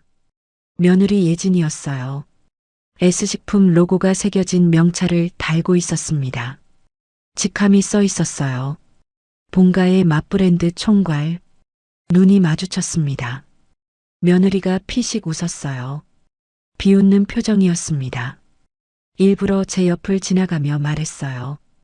어머, 시어머니도 나오셨네. 창피당하시게. 주먹을 불끈 쥐었습니다. 하지만 내색하지 않았어요. 지금 화내면 지는 거였습니다. 드디어 본선이 시작됐어요. 생방송 빨간 불이 켜지고 진행자가 마이크를 들었습니다. 객석에 200명쯤 되는 관객이 앉아 있었어요. 카메라가 5대나 돌아갔습니다. 온몸에 식은땀이 났어요. 준우가 옆에서 손을 꼭 잡아줬습니다. 첫 번째 과제는 된장을 활용한 요리였어요. 30분 안에 완성해야 했습니다. 저는 된장찌개를 선택했어요. 가장 기본적인 요리지만 그래서 실력 차이가 확연히 드러나는 요리였습니다. 화려한 기교로 숨길 수가 없거든요. 두부를 깍둑 썰기하고 애호박을 반달 모양으로 썰고 청양고추를 송송 썰었어요. 파도 어슷하게 썰어서 준비했습니다. 손이 떨렸지만 칼질은 정확했습니다. 50년 넘게 해온 동작이니까요. 몸이 기억하고 있었어요. S식품팀은 된장 크림 파스타를 만들고 있었어요. 화려한 플레이팅에 서양식 기법을 접목했습니다. 며느리가 카메라를 향해 웃으며 설명했어요. 전통을 현대적으로 재해석했습니다. 젊은 층도 즐길 수 있는 퓨전 요리예요. 관객들이 감탄하는 소리가 들렸습니다. 저는 묵묵히 찌개를 끓였어요. 뚝배기에서 보글보글 소리가 났습니다. 마지막으로 시간장을 한 방울 떨어뜨렸어요. 그 순간 냄비에서 향이 확 피어올랐습니다. 주변에서 코를 킁킁거리는 소리가 들렸어요. 심사 시간이 됐습니다. 심사위원들이 한 팀씩 돌아다니며 시식했어요. S식품 차례가 왔을 때 심사위원들이 고개를 끄덕였습니다. 맛있다, 참신하다, 상품성 있다. 좋은 평가가 이어졌어요. 며느리가 의기양양하게 웃었습니다. 제 차례가 왔어요. 심사위원 한 명이 숟가락으로 국물을 떠서 맛봤습니다. 표정이 굳었어요. 다시 한번 떠먹었습니다. 그리고 눈을 크게 떴어요. 다른 심사위원들도 호기심 어린 표정으로 지켜봤습니다. 이게 뭐죠? 이 깊은 맛은 어디서 나오는 겁니까? 저는 떨리는 목소리로 대답했어요. 100년 묵은 시간장입니다. 친정어머니가 물려주셨어요. 어머니는 외할머니한테, 외할머니는 그 어머니한테 물려받으셨죠. 사대가 이어온 간장입니다. 심사위원이 다른 심사위원들을 불렀습니다. 5명이 차례로 맛을 봤어요. 다들 같은 반응이었습니다. 눈이 휘둥그레지고 고개를 끄덕이고 다시 한번 맛보고 한 심사위원은 눈을 감고 한참 동안 음미했어요. 이건 돈으로 살 수 없는 맛입니다. 세월이 만든 맛이에요. 심사위원장이 감탄했습니다. 관객석에서 박수가 터져 나왔어요. 그런데 그 순간 며느리가 손을 번쩍 들었습니다. 잠깐요. 이에 있습니다. 모두가 며느리를 쳐다봤어요. 며느리가 마이크를 잡고 말했습니다. 저 할머니는 영업정지 처분을 받은 업체입니다. 불법 시설에서 비위생적으로 식품을 제조해 왔어요. 저런 사람이 상을 받으면 안 됩니다. 웅성거리는 소리가 퍼졌어요. 심사위원들이 당황한 표정을 지었습니다. 카메라가 제 얼굴을 클로즈업했어요. 머리가 하얘졌습니다.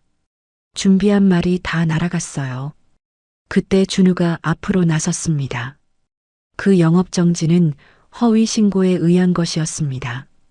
지금 행정심판 중이에요. 그리고 신고자가 누군지 아십니까? 준우가 휴대폰을 들어 올렸어요. 화면에 CCTV 영상이 떴습니다. 새벽에 담을 넘는 사람, 개에게 수면제 먹이는 사람, 부엌에 침입하는 사람. 며느리 얼굴이 선명하게 잡혀 있었어요. 이 사람이 우리 레시피를 훔쳐갔습니다. 본가의 맛제품은 도둑질한 레시피로 만든 겁니다. 회장이 술렁였어요. 며느리 얼굴이 새파랗게 질렸습니다. S식품 관계자들이 당황해서 서로 눈치를 봤어요. 진행자가 마이크를 들었습니다. 잠시 정리가 필요하겠네요. 일단 심사는 계속하겠습니다. 분위기가 뒤집어졌어요. 관객들이 수군거리기 시작했습니다. 저기 며느리가 시어머니 레시피 훔쳤대. 대기업이 사기친 거 아니야? 그런 말들이 들려왔어요. 며느리가 비틀거리며 뒤로 물러났습니다. 심사가 끝나고 결과 발표 시간이 됐어요. 심장이 터질 것 같았습니다. 참가자들이 무대 위에 나란히 섰어요. 카메라가 한 명 한 명 얼굴을 비췄습니다. 조명이 눈부셨어요. 진행자가 봉투를 열었습니다. 회장 전체가 숨을 죽였어요. 대상 수상자는 3초가 3년처럼 느껴졌습니다. 숨을 죽이고 기다렸어요. 손에 땀이 흥건하게 났습니다. 심신의 발효곡간 신말순 대표님입니다. 귀를 의심했어요. 내가 들은 게 맞나? 준우가 제 어깨를 흔들었습니다. 할머니, 우리가 이겼어요. 대상이에요. 다리에 힘이 풀렸습니다. 준우가 부축해서 무대로 올라갔어요. 트로피를 받아들었을 때 손이 덜덜 떨렸습니다. 무거웠어요. 금색 트로피에 K푸드 대상이라고 새겨져 있었습니다. 객석에서 박수가 쏟아졌어요. 카메라 플래시가 번쩍였습니다. 눈물이 흘러내렸어요. 참으려고 했는데 참아지지 않았습니다. 50년 세월이 한꺼번에 쏟아지는 것 같았어요. 마이크를 건네받았어요. 뭐라고 말해야 할지 몰랐습니다. 한참을 서 있다가 겨우 입을 열었어요. 저는 그냥 평범한 시골 할머니예요. 50년 동안 장만 담갔습니다. 그게 전부예요. 목이 메어서 말을 잇지 못했어요. 객석이 조용해졌습니다. 누군가는 저를 냄새나는 시골 노인네라고 했어요. 쓸모없다고 했습니다. 하지만 오늘 증명했어요. 세월은 배신하지 않는다는 걸요. 박수가 다시 터져나왔습니다. 저는 트로피를 꼭 안고 무대에서 내려왔어요. 준우가 달려와서 안아줬습니다. 등을 토닥이는 손길이 따뜻했어요. 무대 한쪽에서 며느리가 S식품 관계자들에게 둘러싸여 있었습니다. 고개를 푹 숙이고 있었어요. 도둑질이 전국의 생방송으로 알려진 거였습니다. 잠시 눈이 마주쳤어요. 며느리 눈에 눈물이 그렁그렁 맺혀 있었습니다. 불쌍했어요. 하지만 동정할 마음은 없었습니다. 제가 만든 결과가 아니라 자기가 뿌린 대로 거둔 거니까요. 인과응보라는 말이 괜히 있는 게 아니었습니다. 하늘은 다 알고서 지켜보고만 있었어요. 대회가 끝나고 모든 게 바뀌었습니다. 생방송으로 전국의 얼굴이 알려졌어요. 폐교로 돌아오는 길에 휴대폰이 쉴 틈 없이 울렸습니다. 방송국에서, 신문사에서, 잡지사에서 인터뷰 요청이 쏟아졌어요. 준우가 일정을 정리하느라 진땀을 뺐습니다. 마을에 도착하니까 주민들이 마중을 나와 있었어요. 플래카드까지 만들어 놨더라고요. 신말순 할머니 대상 축하합니다. 우리 마을의 자랑. 눈시울이 뜨거워졌습니다. 이장이 달려와서 제 손을 잡았어요. 형님, 해냈어. 텔레비전에서 다 봤어. 며느리년 망신당하는 것도 봤고. 마을 사람들이 박수를 쳤습니다. 어깨가 으쓱해졌어요. 하지만 기쁨은 오래가지 않았습니다. 피곤함이 몰려왔거든요. 72살 몸으로 이틀 동안 잠을 못 잤으니 당연했어요. 다음 날 아침 뉴스를 보고 놀랐습니다. 제 이야기가 톱뉴스였어요. 72살 할머니의 역전 드라마. 대기업에 맞선 시골 할머니. 며느리의 배신을 이겨낸 시어머니. 그런 제목들이 달렸습니다. 포털 사이트 실시간 검색어 1위가 신말순이었어요. 제 이름이 전국에 퍼진 거였습니다. 방송 화면에 며느리가 CCTV에 찍힌 장면이 나왔어요. 새벽에 담을 넘는 모습, 개에게 수면제 먹이는 모습, 부엌에 침입하는 모습. 전 국민이 그 영상을 본 거였습니다. 댓글이 수만 개가 달렸어요. 할머니 힘내세요. 며느리 나빠요. 정의가 이겼다. 그런 응원들이 쏟아졌습니다. S식품 주가가 폭락했다고 했어요. 하루 만에 15%가 빠졌습니다. 본가의 맛 제품 전량 회수 명령이 떨어졌어요. 식약처에서 조사에 착수했다고 했습니다. 도둑질한 레시피로 만든 제품이니 품질에 문제가 있을 수밖에 없었거든요. 이미 소비자 피해 신고가 수백 건 들어왔다고 해요. 며칠 뒤 S식품 회장이 기자회견을 열었습니다. 텔레비전으로 지켜봤어요. 양복을 빳빳하게 차려입은 60대 남자가 고개를 숙였습니다. 심신의 발효곡간과 신말순 대표님께 진심으로 사과드립니다. 저희 직원의 불법 행위를 사전에 파악하지 못한 점 깊이 반성합니다. 화면에 며느리 사진이 떴어요. 본가의 맛브랜드 총괄 박예진, 해고. 그리고 사기 및 절도 혐의로 검찰 수사 의뢰. 가슴이 묘하게 뒤틀렸습니다. 통쾌하기도 하고 씁쓸하기도 했어요. 전현이 그토록 원하던 성공이 결국 이렇게 끝나는구나. 준우가 조심스럽게 물었어요. 할머니, 기분이 어떠세요? 모르겠어. 속이 시원해야 하는데 왜 이리 허전하지? 솔직한 심정이었습니다. 복수가 완성됐는데 마음이 개운하지 않았어요. 미워하는데도 에너지가 드는 거였구나 싶었습니다. 일주일 뒤 영업정지 처분이 취소됐습니다. 행정심판에서 이긴 거예요. 허위 신고에 의한 부당 처분이었다는 판결이 났습니다. 신고자인 며느리가 도둑질범으로 밝혀졌으니 당연한 결과였어요. 다시 장사를 시작할 수 있게 됐습니다. 주문이 폭주했어요. 대회 우승 효과에 언론 보도까지 더해지니까 감당이 안 됐습니다. 하루에 3,000건이 넘게 들어왔어요. 전화기가 쉴 틈이 없었습니다. 마을 노인들만으로는 역부족이었어요. 읍내에서 젊은 사람들을 더 고용했습니다. 폐교가 진짜 공장처럼 바뀌었습니다. 포장 라인이 생기고 냉장 창고가 들어서고 배송 차량이 드나들었어요. 대기업에서 인수 제안이 들어왔습니다. 100억 원에 사겠다는 거였어요. 어마어마한 금액이었습니다. 보통 사람이라면 혹할 만한 제안이었어요. 저는 단칼에 거절했습니다. 돈 때문에 시작한 게 아니에요. 팔 생각 없습니다. 준우가 옆에서 환하게 웃었어요. 제가 왜 사업을 하는지 준우는 누구보다 잘 알고 있었습니다. 어느 날 저녁 폐교 앞에 낯익은 차가 멈춰 섰어요. 경차였습니다. 해가 지고 있어서 실루엣만 보였어요.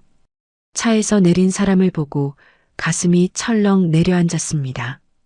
아들 민석이었어요. 혼자였습니다.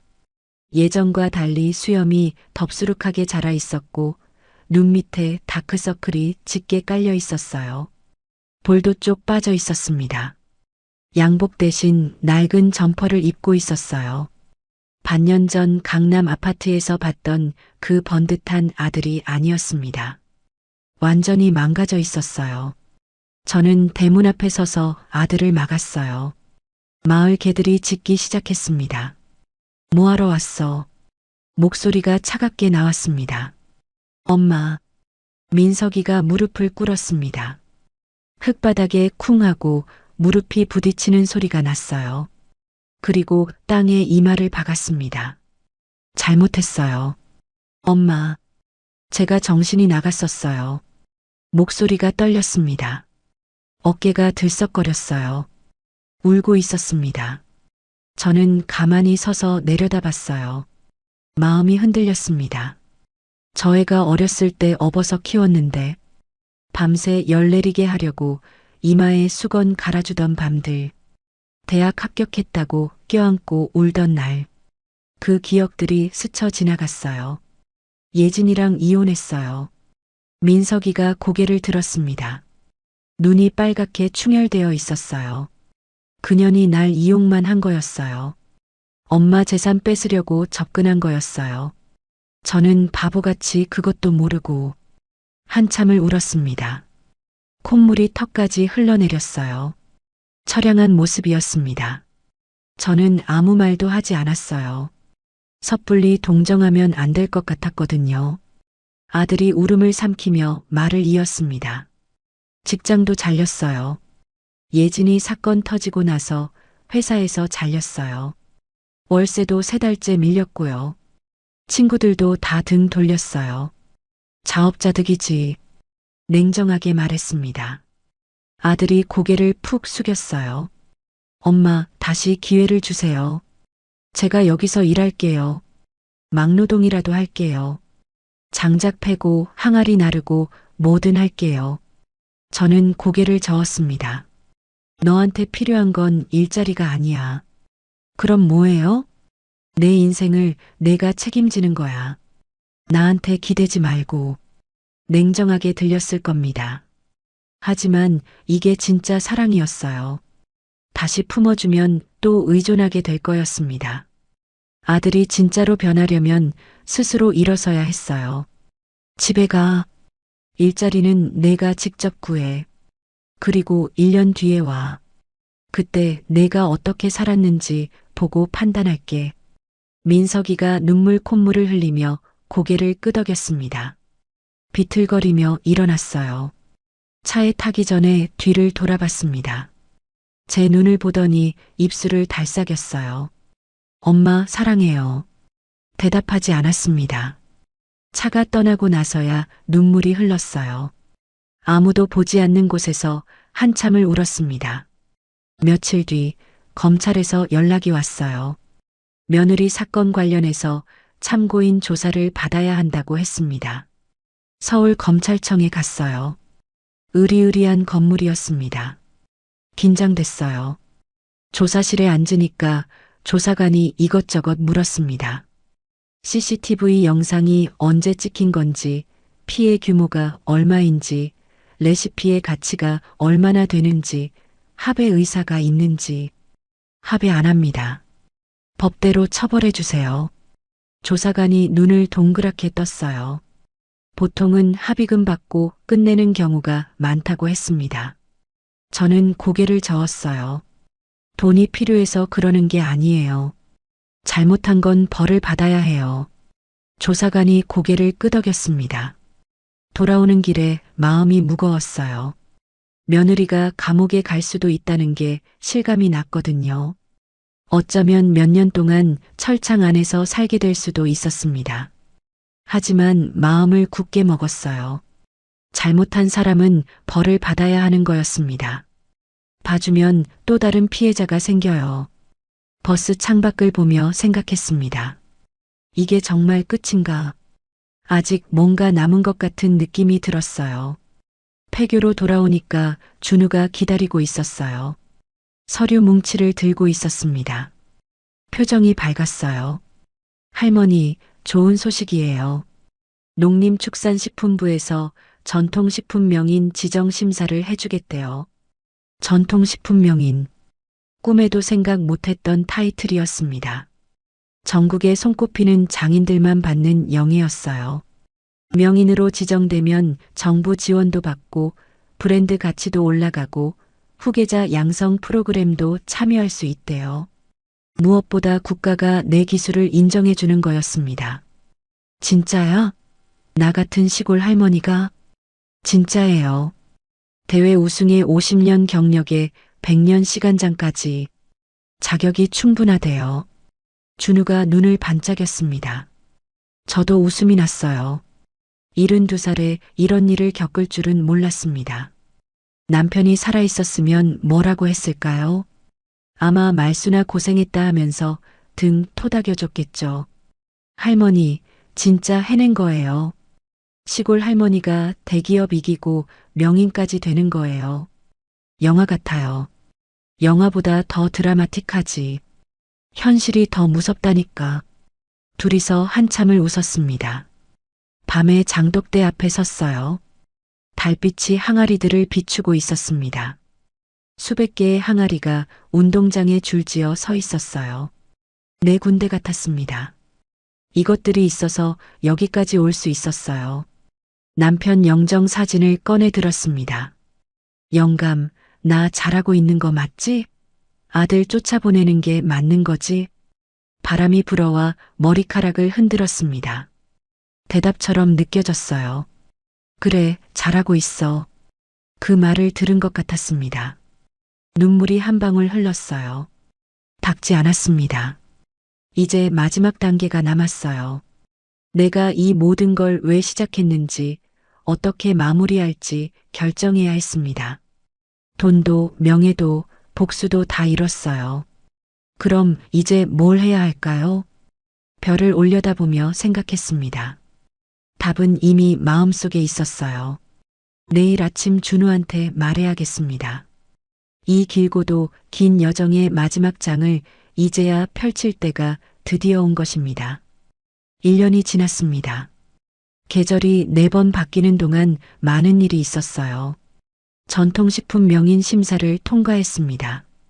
서류 심사, 현장 심사, 실기 심사. 3번의 관문을 모두 넘었어요. 심사위원들이 제가 담근 장을 맛보더니 감탄했습니다.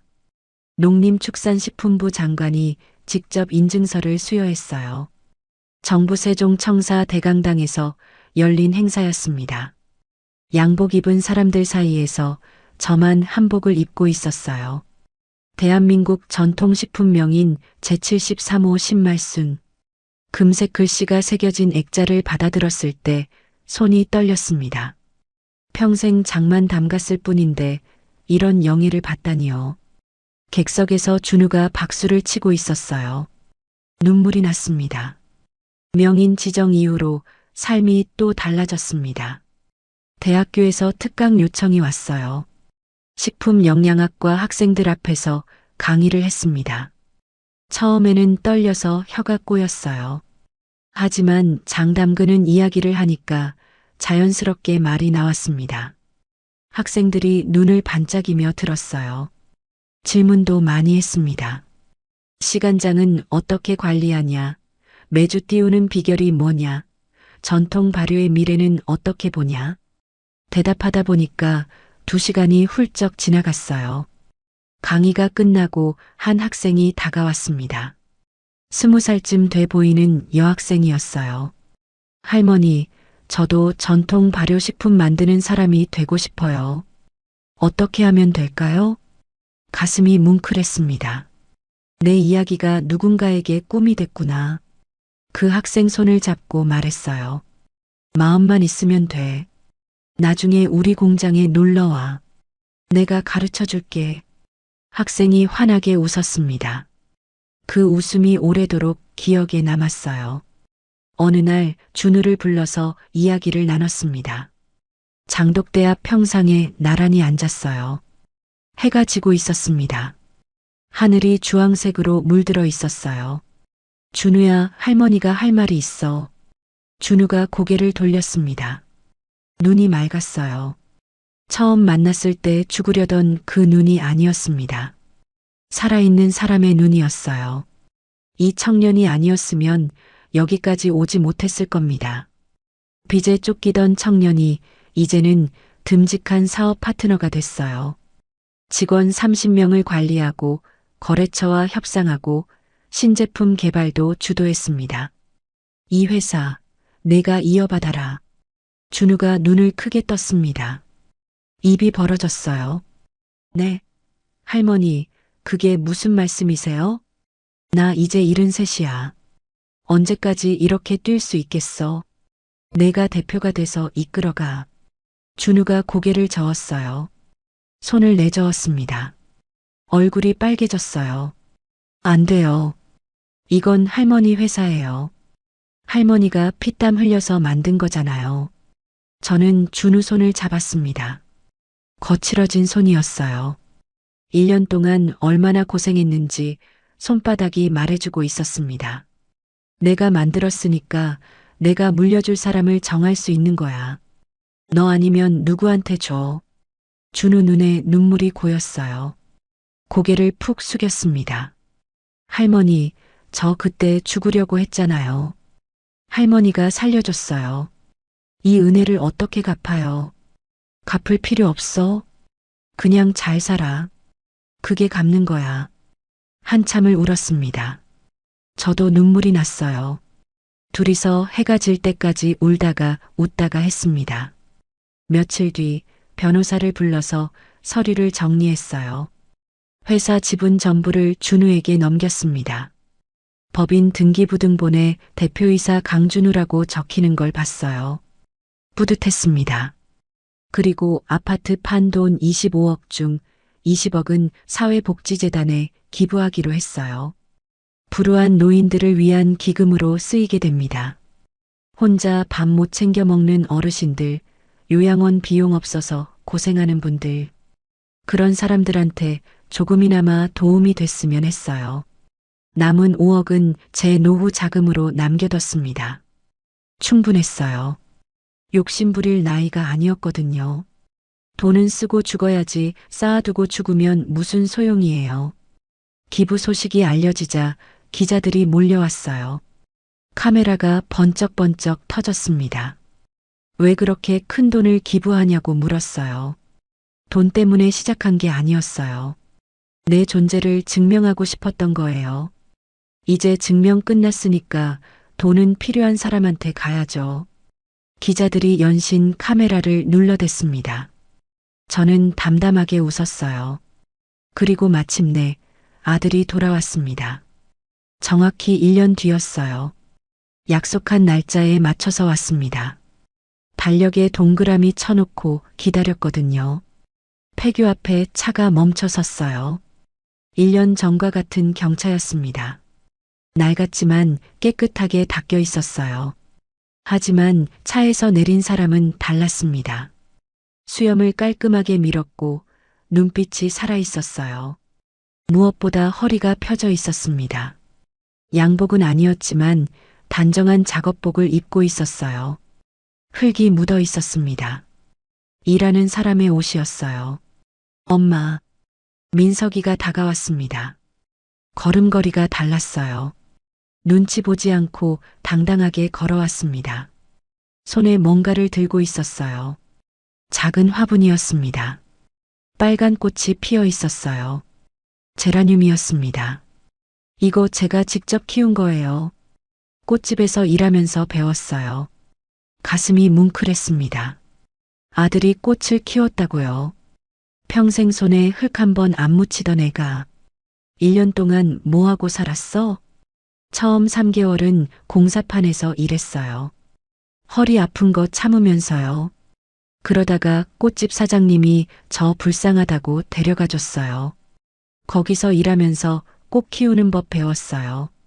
민석이가 고개를 숙였습니다. 엄마, 그동안 제가 얼마나 한심하게 살았는지 알겠어요. 남 등쳐먹고 부모 등쳐먹고 그게 인생인 줄 알았어요. 눈물이 뚝뚝 떨어졌습니다. 1년 전과 다른 눈물이었어요. 억지로 짜내는 게 아니라 진심에서 나오는 눈물 같았습니다. 이제 알았으면 됐어. 저는 아들을 안아줬습니다. 1년 만에 처음으로요. 뼈가 앙상하게 느껴졌어요. 고생을 많이 했나 봅니다. 등뼈가 손에 잡혔어요. 하지만 그래서 더 든든하게 느껴졌습니다. 진짜 어른이 된 것 같았거든요. 어깨가 예전보다 넓어졌어요. 일하면서 근육이 붙은 거였습니다. 엄마, 저 이제 꽃집 차릴 거예요. 작게라도 제 힘으로 시작할 거예요. 대출받아서 보증금 마련했어요. 돈 달라는 거 아니에요. 그냥 알아줬으면 해서요.